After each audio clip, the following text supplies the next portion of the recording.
Good morning.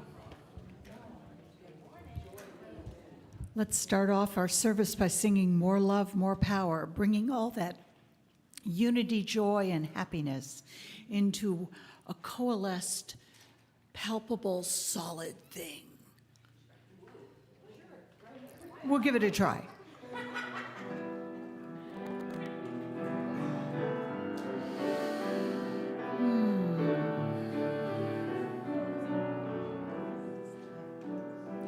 More love, more power, more you in my life. More love, more power, more you in my life. I will follow you with all my heart. I will follow you with all my mind. I will follow you with all my strength.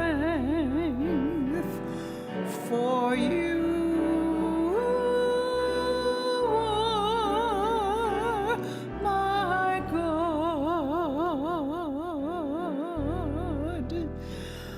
For you are my God.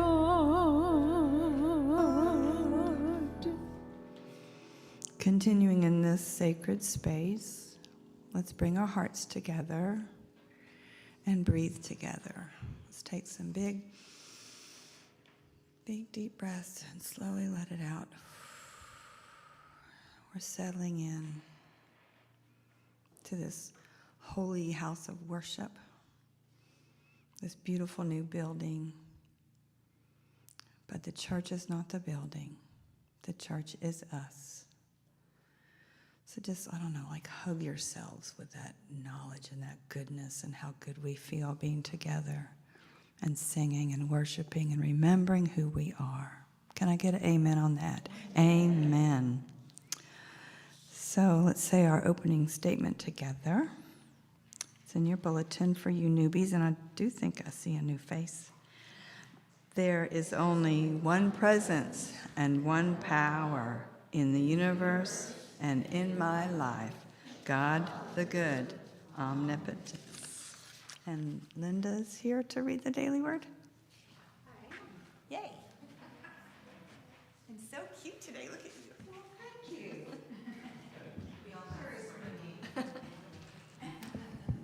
Good morning. The word for today is wholeness. Wholeness is the unshakable, eternal truth of me. It is comforting to remember, no matter what may happen to me in the world, I am always whole. Even during times of illness or insufficiency, my true nature is of divine wholeness. Worldly situations will always be in a state of flux, changing and shifting in ways I cannot control. I do what I can to tend to my health and other material needs, but I do not worry over things I cannot control. Instead, I rely upon my prayer life and other spiritual practices to claim my wholeness. This is the enduring truth of who I am, whole and complete regardless of any outside circumstance or experience. How liberating it is to know that I am secure in God and complete at all times, spiritually perfect and infinitely blessed. For in him the whole fullness of deity dwells bodily, and you have come to fullness in him, who is the head of every ruler and authority. Colossians 2, 9, and 10. I'll say the statement again, and then we'll say it together. Wholeness is the unshakable, eternal truth of me. Wholeness is the unshakable, eternal truth of me. I like that, unshakable truth. Isn't that powerful? Thank you so much, Linda. Let's sing another song together in honor of the fact that we did have St. Patrick's Day this week. I picked an Irish melody, my favorite, of course. 109, Be Thou My Vision.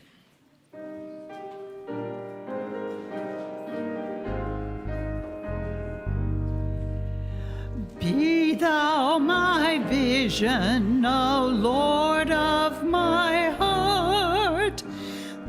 You all can stand. To me, save that thou art. Thou my best Father, and I thy true light.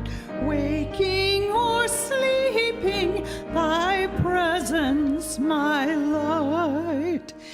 Be thou my wisdom, and thou my true word. I ever with thee, and thou with me, Lord. Thou my great Father, and I thy true Son. Thou in me dwelling, and I with thee one. Now let's take an opportunity to greet the God, the Christ, the one in each other.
You to really think that.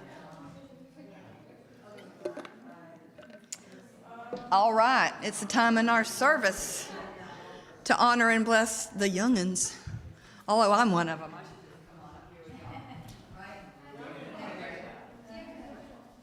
I'm 12 years old, and sometimes I'm 64. Okay. So we say something all together. It's in your bulletin, but most of y'all know it by heart.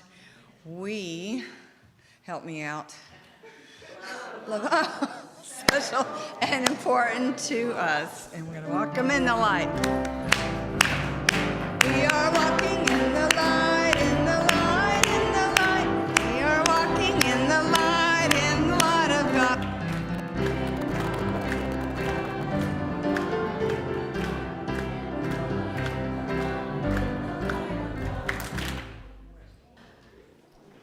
So, Judy, just real quick, I told Josiah, and I tell every kid that comes in here, that, because they're like, oh God, what's going on here?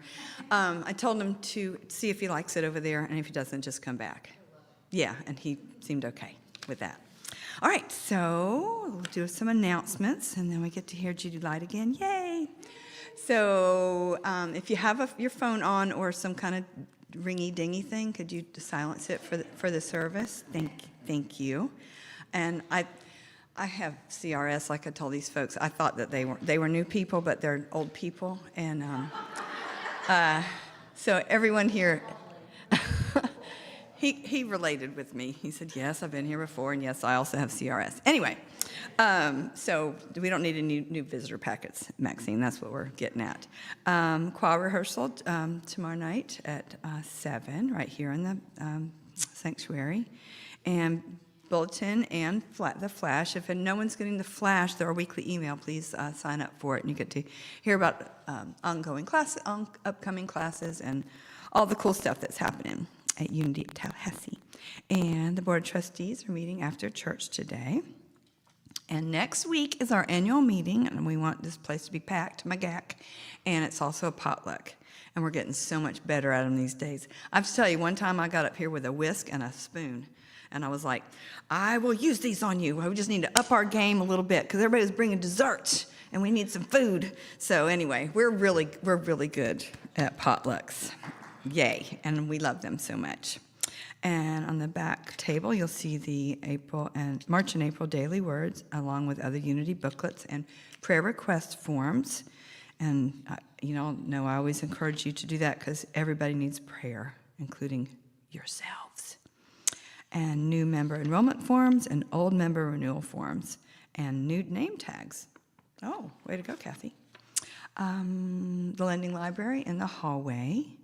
And Marla is still collecting stuff, and now that we've moved, we have even more stuff to give you. We just got to remember to bring it to church. Yeah. There are refreshments, and I went to a baby shower yesterday, and they got 3 times more food than they needed, and there's a whole charcuterie tray back there. Please don't let me take that stuff home. I'm tired of eating cheese, okay? And there's some macaroons and some fruit, and really, please take some of it home if we don't eat it all. And also in the cafe is the Sacred Service volunteer book. And you can see it's not that hard. I don't expect you to do what Pam and I do up here, but there's other little things you can do around that just add to the community and us taking care of one another. This is not easy for me to read. Easter basket donations, right, because Easter's coming up. So on the back table, and money or items. And we like to get those plastic Easter eggs and fill them with things, but especially Snickers. Every year, I tell them, don't let it be too hot so it'll melt. I want it to be kind of crispy and cold. But any other announcements, or are we good for now? Okay. So let's some meditation hymn. So let's get ready for our meditation, putting our feet flat on the floor, our hymn books in our laps, because you may not know all the words to this one, though you'll wish you did. It's a goodie. We're going to sing verses 1 and 4.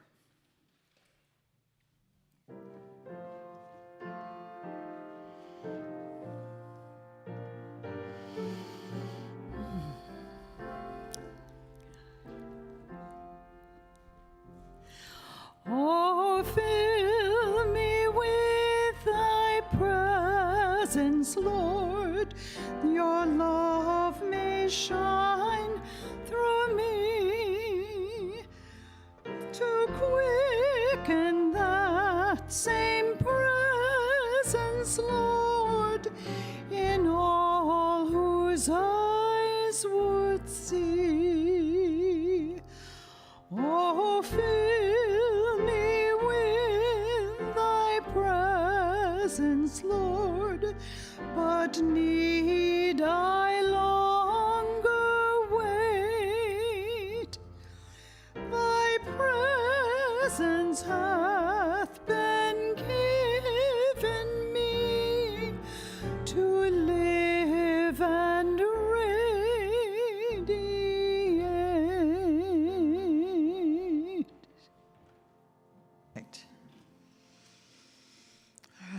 keep our eyes closed and our hearts open and settle in again to that sacred, still place where God lives, where your consciousness lives,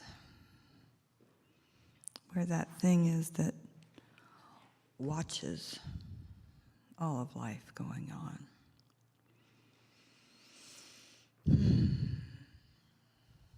So during this Lenten season, I want us to think about, instead of giving up food, like some traditions fast, and it is a time of deep prayer and reflection. Instead of giving up food, I want us to think about giving up the idea of separation. That we are separate from one another, or separate from God, or separate from the planet that we live on. We come from this planet. Our material bodies come from here. But our consciousness, our spirit, our soul comes from the Creator. God is our divine parent. And you can never be separate, really, from our parent. So think about that. This material world seems so real, but it's transitory, temporary. Our eternal home is in and with and through God.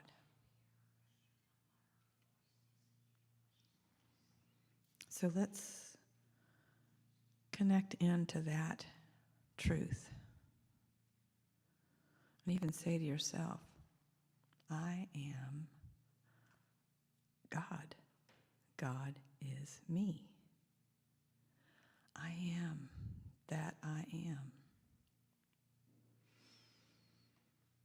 The idea that we're not is an illusion. The opposite of truth. So let's spend a minute with that. I am whole. Like Judy's talk is, we use our imagination for good. Sometimes when we're down and feeling disconnected, we forget that. But brothers and sisters, that's one of the reasons we come to church. To be reminded, to be with others who are trying their best to live their truth, the truth of who we are. So in this Lenten season, let's focus on our own resurrection and the truth of that. So let's spend another little minute just in quiet reflection of the truth of who we are.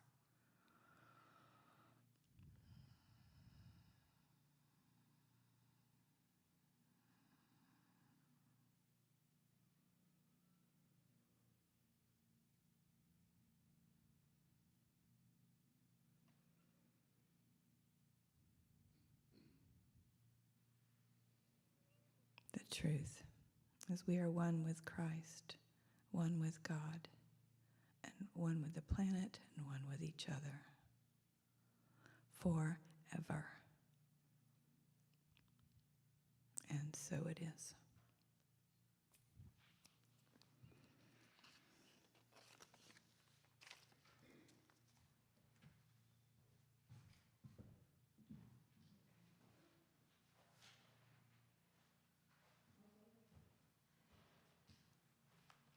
Are you doing music? No, you're next. Okay, just checking.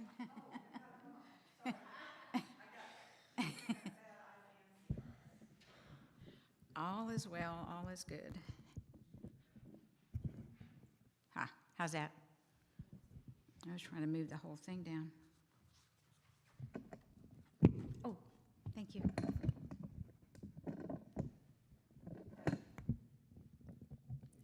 Yeah, thank you. How's that, everyone? Yay, okay. Hello, good morning. Good to see your smiling faces. Today is the 5th Sunday in Lent, and Lent is more than just a time to prepare for Easter. It's an invitation for us, each of us, to raise our consciousness, remember who we truly are, and to continuously choose love. And what better way for us to honor Lent season and Easter and Jesus the Christ and the teachings of Jesus the Christ than to awaken to who we truly are and live from that and continuously choose love, right? Yes, I love it. Unity's theme for this Lent season, that they do a booklet every year for Lent, and this theme is release and reimagine. Release what's no longer for your highest good, release what's not in alignment with truth with a capital T, and reimagine, like Judy in her meditation talked about releasing belief in separation, and reimagining, actually remembering, in this case, who we truly are, one with God. I am God, God is me, you are God, God is you. We're all one, in unity. In unity. But we're right in the middle of a major transformation in our planet, as we all know. I always say this in some form or another, moving from third-dimensional ways of being, letting that fall away into the higher vibrations of the fifth dimension. But we're in a gap period of uncertainty right now. Gap period of uncertainty, where we witness so much that has been familiar and comfortable to us falling apart or just falling away, right? Yet we don't see yet all that's happening in the invisible, all that's happening behind the scenes to replace what's falling away with something better, something higher vibration, something good. We see many doors close before new doors are ready to open. So we're living in the mystery whether we like it or not. I am so grateful to Kelly Powers, who's now in non-physical, for teaching me to love living in the mystery, not just to live in the mystery, but to love it. And what if we go back to the unity core affirmation, which is the first spiritual principle? There's only one presence, say it with me, there is only one presence and one power in my life, God, the good, omnipotent. Yes. And when we know that, we know God is behind the mystery. We know God is the mystery. We know God is everywhere present. So we can be comfortable living in that. Takes faith, takes trust, and that's a choice. And all the good will be revealed to us all in good time. All in good time. So keep your eyes and ears open. Look around you. And each of our lives is shaped by the stories we tell. Our lives are shaped by the stories we tell ourselves. We tell ourselves, meaning we're the author. So guess what? We can rewrite the story anytime. We've got that choice and that power to use our imagination to rewrite a better story. Some of the stories we're telling ourselves now empower us. Some quietly limit us. Others worry us or actually scare us. So those are the ones we want to change, right? And when we release, this morning we're going to explore how our spiritual power of wisdom, of imagination, shapes our reality for better or for worse, either way. And when we release our outdated narratives and consciously reimagine new possibilities for our good through the lens of divine love, we're starting a new chapter written not on fear and doubt, but on love and faith. And we're almost always imagining something, right? The question is, are we imagining stories based on fears or on our faith in possibilities for our higher good? And there's several ways we misuse our imagination. One is to replaying negative experiences from the past. Two is remembering old wounds and hurts, not wanting to let go of those for some silly reason. Three is predicting limitation and failure. Four is catastrophizing. And five is creating worst-case scenarios. And misuse of our imagination can trap us in fear-based thinking. And imagination can also be one of our greatest gifts and allies. Again, we get to choose. We get to choose. We can use our imagination to step into our role as co-creators with the divine. And I've got several techniques and affirmations that I use to support me in more successfully navigating this gap of uncertainty. And if they work for me, I know they can work for you. And I'm going to share a few of them with you this morning. And the first one is the umbrella. I call it the umbrella affirmation because it's over all of our other affirmations. And that, again, is what I just mentioned, our unity affirmation. And let's say it together one more time. There's only one presence and one power in the universe and in my life, God, the good, omnipotent. If we just live by that, we've got it made. And like I said, it takes a lot of faith, trust, and courage to fill in the gaps there. The second one is one that Jesus taught. Don't judge by appearances, right? Don't judge by appearance. Our spiritual power of wisdom gives us the power to discern the truth behind the appearances. So that's how we can use our power of wisdom. And the third is, this too shall pass. This too shall pass. And this reminds me of the impermanence of life. And Buddhist teachings state that all conditioned things, and I had to look that up, I didn't understand what conditioned things were, and that's things that depend on other things to exist. So all conditioned things, including physical bodies, thoughts, and emotions, are in a constant state of flux and change. Life is seen as a flow, a flowing process rather than a static state. And this teaching emphasizes that suffering arises from hanging on to, clinging to, being attached to things that cannot remain. Suffering. In a way, Buddhism says, don't cling to what is passing, and then unity would add, release it. Release it, and imagine what you want to grow next. Fourth, focus your attention on what you want, not on what you don't want. Because energy flows where attention goes. Your attention's like a spotlight that gives energy to and empowers whatever you focus it on, be it negative or positive.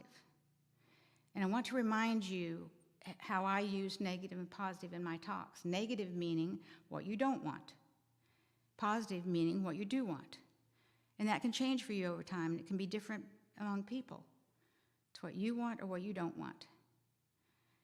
And consciously releasing your focus from doubts and worries and instead focusing on what you'd want to experience changes your emotional state, your behaviors, and thus the results you get.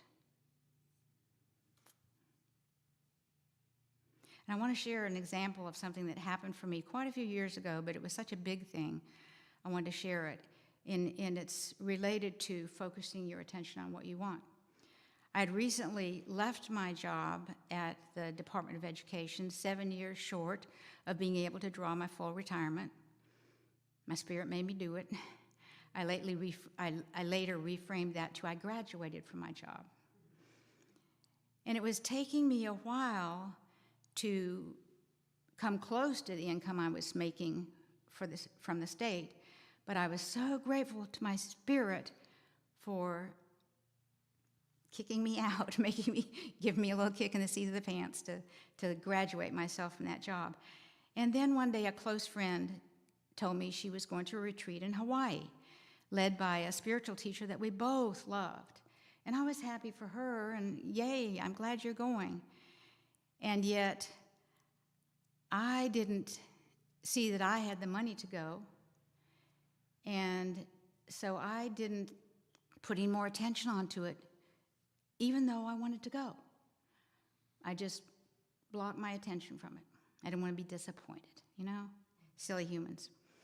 But it took me probably at least a week, maybe more, to wake up to the fact that I had put a tight lid on my desire because I doubted my ability to come up with the money for the airline ticket, for the hotel accommodations, for the food, and for the retreat itself. I doubted that. So I decided to focus my attention on what I wanted. I envisioned myself at the retreat with my friend, meeting other wonderful people, enjoying myself. And I made a vision board, and then I decided, okay, I'm going to let go and let God now handle the details. And God, if there's anything I need to know, any action I need to take, please inspire me to that. Well, without taking any extra action except envisioning what I wanted, as if I had it already, with a feeling of gratitude and excitement, here's what happened. I had recently filed my income tax return, and I got the check. I was going to get I think it was a little over $200 refund. And I got the check, and it was $500 more than the amount I thought I was going to get. And the little letter with it said that I had made miscalculations. Well, I had a CPA do it. So what are the chances that a CPA would make an error that would give you $500 more, right? Grace of God. And then the Department of Education invited me to come back under a contract for a short period of time to facilitate a program that I was able to get into the Department of Education when I was still there. It was a program that explained the psychology behind affirmations and visualization and manifestation. And yeah, I love doing that. So they brought me back to do that under contract for a short period of time. So that contract money with the income tax refund money was more than enough to get me to Hawaii and the retreat. So see, all I did was, one, become aware and let go of my doubt, took the lid off of my desire, and focused on what I wanted with feelings of excitement and gratitude. So that's the things that can happen, which appear like miracles, right? And these are only some of the beliefs and techniques I use, but that's all I had time to share with you this morning. But you can use these to support you in shifting your focus when you notice yourself telling yourself a story that scares you or worries you or limits you in any way. Say, oh yeah, I remember that story Judy told me. Let me change the focus of my attention. But begin by looking at your negative stories. Look at your negative stories and ask yourself, what do I want to experience instead of this? What do I want to do instead of this, have instead of this, be instead of this, or see instead of this, right? And you can do that. Use your wonderful imagination. And tell those negative stories. Say, thank you for being here when I might have needed you, and I release you now. And then give no more attention to them. No more energy, no more empowerment, no more attention. Then you put it on your positive new story that you just created with your wonderful power of imagination. You can write down your new story. You can speak it aloud. You can record it and listen to it often. If you're inspired to do a vision board, do that. All kinds of little techniques you can play with. And use your imagination to feel how you know you would feel if whatever it was you wanted is now happening. And you can do that. Bring that feeling right back into your body. Abraham Hicks taught me years ago how to play the positive what if game. And then I'm a member of Mindy Odland's Facebook group called What If Upping. And on there we practice positive what if upping. And you can ask me more about that later if you want to. So instead of saying something like, what if it all goes wrong? You release that and say something like, what if it all goes right? You get the idea, right? You take your negative what ifs when they come up and, oh, what do I want instead? And then your positive what if. And those are the ones that you use. And then I have one more story to tell you about when I played the positive what if game. This was a number of years ago also.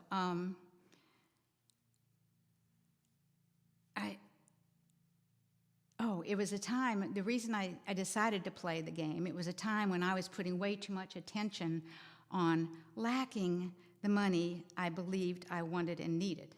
So I decided to shift my attention into positive possibilities for attracting more money.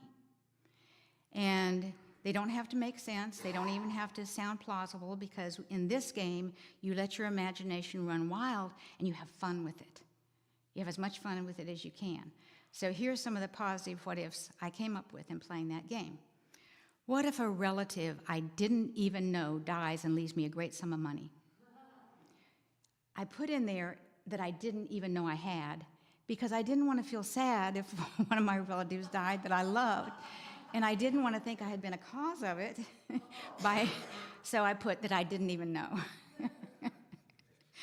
And then the next one I had, what if I give such good service that people insist on paying me more, and do? And that happens for me a lot, so I guess that's my clue to maybe ask for my money, I don't know.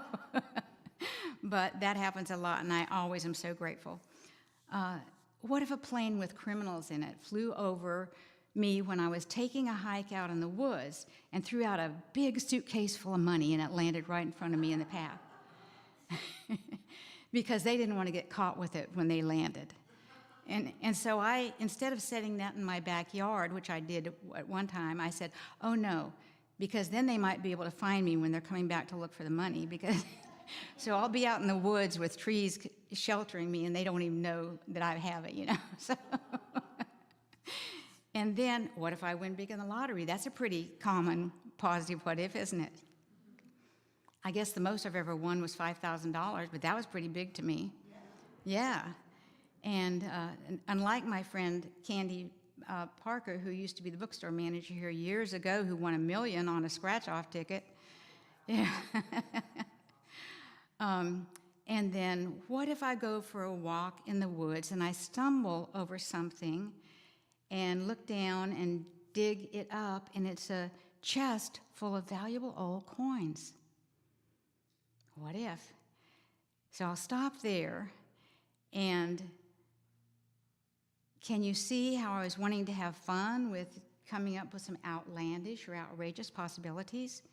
And that, I mean, we've all laughed when we talked about them. That just uplifts us.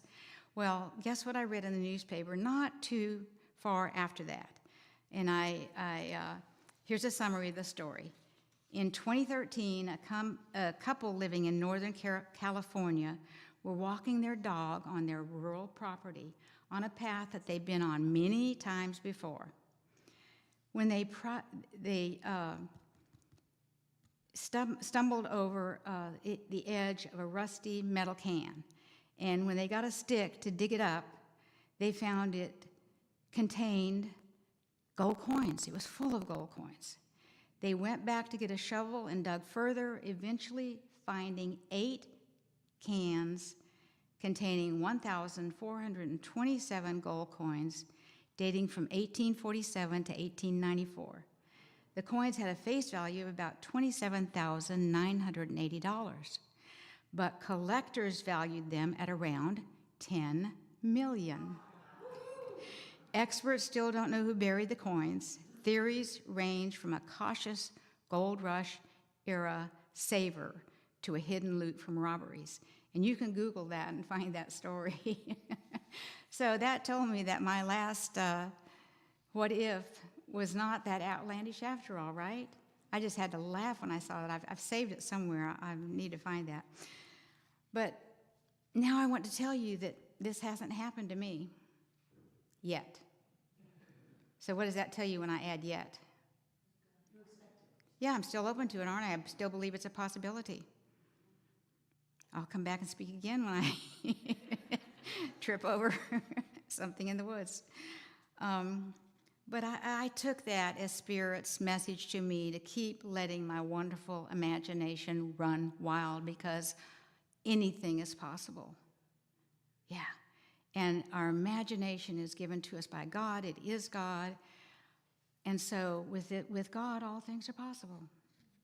So I can't wait to see what you all are going to come up with for positive what-ifs.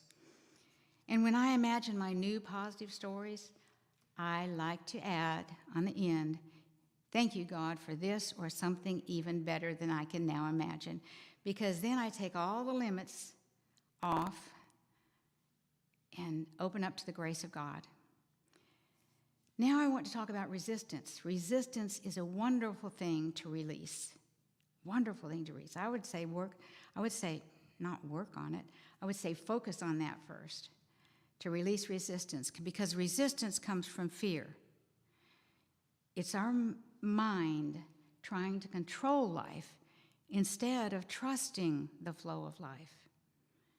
Our minds really want to protect us, so bless you, mind. Thank you for sharing that, and I know that's not the truth. But whenever we resist what is happening, we tighten up, we struggle in life, and we suffer. So what a good thing to release. And when we release resistance, positive things always happen, what some might even call miracles.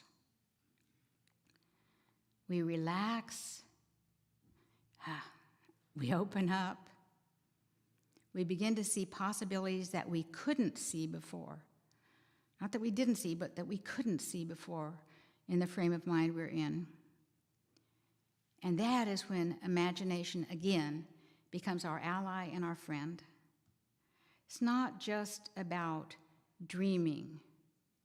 It's about seeing beyond appearances. It's about seeing the invisible, seeing a possibility before it materializes.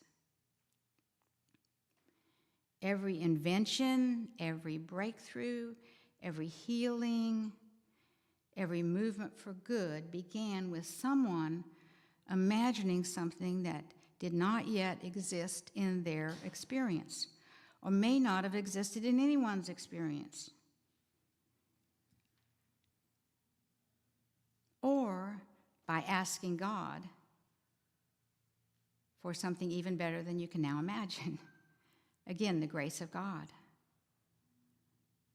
I've had so much fun with that since I learned to do that at the end of all my requests.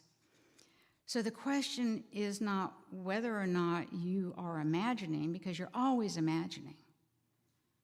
Always. Negative or positive. The question is, what story are you imagining now in your life? And it's not just a single one. We've got lots of stories, don't we, about different things in our lives. Are your stories shaped by doubt and fear, or by faith and love? Because the moment you release an old story that's no longer for your good, you make space for the new story to come in. And that is what Lent invites us to do. Release and reimagine.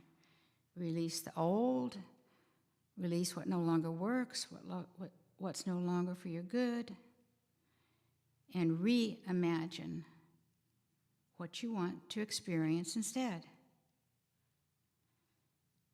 And have fun with it. And I forgot one thing. Something told me that I forgot one of my little techniques to tell you. Actually, I forgot two. I don't know what I was doing. Anyway, I'm going to insert them here because I see I've got plenty of time. The fifth one was only those who see the invisible can do the impossible. I didn't say that one, did I? Yeah. Now, I saw this on a high school bulletin board back before I made the decision to leave the Department of Education, and we had gone to Central Florida to do an audit of the district, and I saw that on a bulletin board. Only those who see the invisible can do the impossible. And when we use our imagination, we see the invisible with our mind's eye and bring it into reality through focusing on it, feeling it, trusting it. And then the other one I forgot to share with you is also from Jesus' teachings. With God, all things are possible. In unity, we know that we have God energy inside us, right in us, all the time. We're born with it. And we know that God is inside everyone and everywhere present. So I use this statement also to remind me to call upon God within me, or to call upon God in my family members or in loved ones or anywhere, to help me and help them manifest and imagine the possible. And this, I use this especially when I think something is impossible. And there was one thing I did once in my life because I thought it was impossible. And that was to walk on hot coals with my bare feet. I thought it was impossible to do without burning. And yet one day I read a story in the Tallahassee Democrat that said a group of people have gone up to Georgia and did that successfully. And the only person I could remember was Mary Beth C. And I talked to her about it this morning. I said, is my memory right? And she said, yes. She was thinking that was before she started in Unity, and it may have been because I already knew her because she was my daughter's pediatrician. Such a wonderful pediatrician. My daughter loved her, and so did I. But that's why I wanted to do the fire walk, because it seemed, in my belief system, impossible. And yet I did it many times without burning my feet, and I became a firewalk tender for a firewalk instructor for a while, and did many firewalks. And that was quite an adventure. But anyway, back to remembering that Lent invites us to release and reimagine.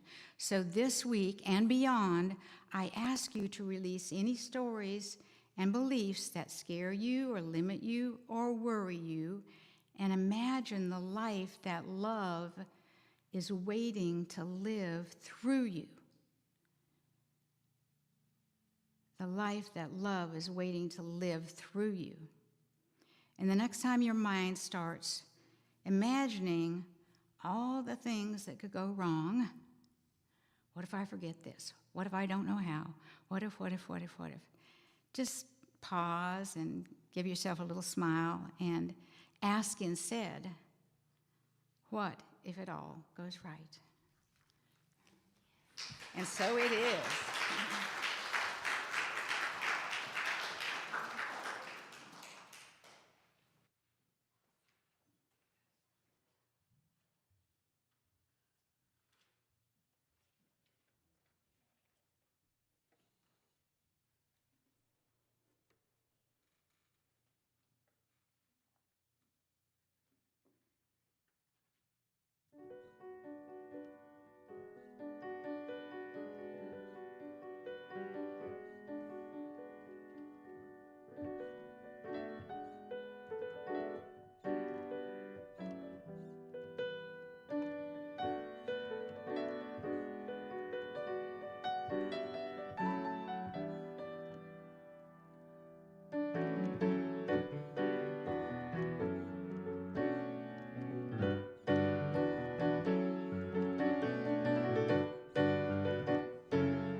was good. Before we do our offering, I want to say there are some new faces here, but they're not new to me. So Lois and Renelle, thank you for being here. I don't know if you want a visitor packet or not, but anyway, I'm so glad you came. So glad. Okay, it's the time of our service for our tithes and offerings. So even symbolically, let's do this. Put it in our left hand, cover it with our right. And then we all say together our tithing statement. Divine love flowing through me blesses and multiplies all I am, all I have, all I give, and all I receive. Thank you, God. So, for our offering hymn, we have a choice. It says, hymn number 359, which is, "We make our own world wherever we are." Pretty with the talk. And it's got the title, "What a Fellowship." Which would you rather sing? What a Fellowship, or "We make our own world wherever we are"? We make our own world. Okay, 359. I kept thinking, gee, I thought that was 203, What a Fellowship. I confuse easily. Okay. What's the number again? 359. It's all with all the fun ones at the back of the book.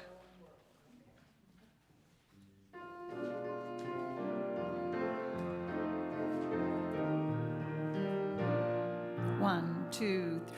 We make our own world wherever we are, where happiness is of our own making. We make our own world wherever we are. Our happiness then is for the taking. Our world goes with us as we talk and walk along each way. Our world can be a heaven or hell, our attitudes will say. We make our own world wherever we are.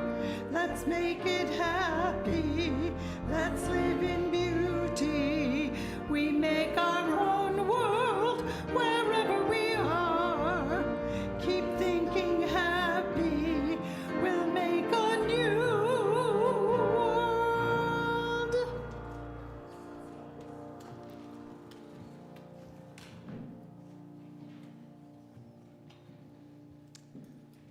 Thank you, everyone, for the gifts, for the spirit of giving, for those who have given in the past and are going to keep giving. We're making this church and this fellowship, this ministry happen together, and we are so grateful, aren't we? Amen. Okay, let's gather for the peace song and the prayer for protection.